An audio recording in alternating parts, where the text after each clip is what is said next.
Mesdames, Mesdemoiselles, Messieurs, nous sommes le mercredi 7 octobre 2015. Bienvenue dans la quotidienne du FX pour des marchés en ordre dispersé face à la baisse attendue des résultats trimestriels. Les indices américains ont donc fini en ordre dispersé, mettant fin à une série de 5 séances consécutives de hausse, les investisseurs ayant les yeux désormais rivés sur les prochains résultats trimestriels qui devraient révéler une baisse de la rentabilité des entreprises. Le Dow Jones a progressé de 0,08%, le Nasdaq a perdu 0,69% et le S&P 500 a également reculé de 0,36%.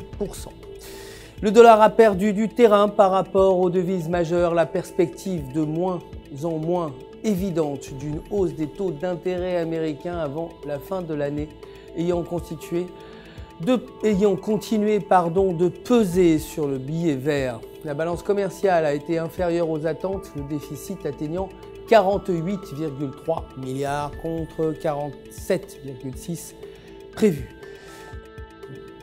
Côté matières premières, l'or a gagné du terrain et a fini à 1147 $ l'once, le FMI ayant révisé à la baisse ses prévisions de croissance pour l'économie mondiale pour la seconde année consécutive. Le baril de brut a vu son cours progresser à 49,05 $. L'euro, quant à lui, a terminé en hausse face au dollar qui a été pénalisé par les faibles probabilités que la Réserve fédérale relève ses taux avant la fin de l'année.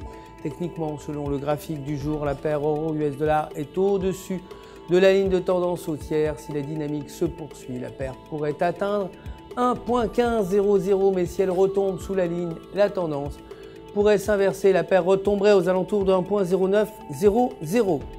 La livre, pour sa part, a gagné du terrain face au dollar après la publication du chiffre trimestriel de l'extraction hypothécaire qui a été supérieur aux attentes, atteignant un montant de moins 10,9 milliards contre moins 12,5 prévus. Techniquement, selon le graphique de 4 heures, la paire se situe entre les bandes supérieures de Bollinger. Si elle reste à ce niveau, la paire pourrait grimper vers un point 53,50. Si elle retombe sous la bande médiane, elle pourrait retomber aux alentours de 1,5100.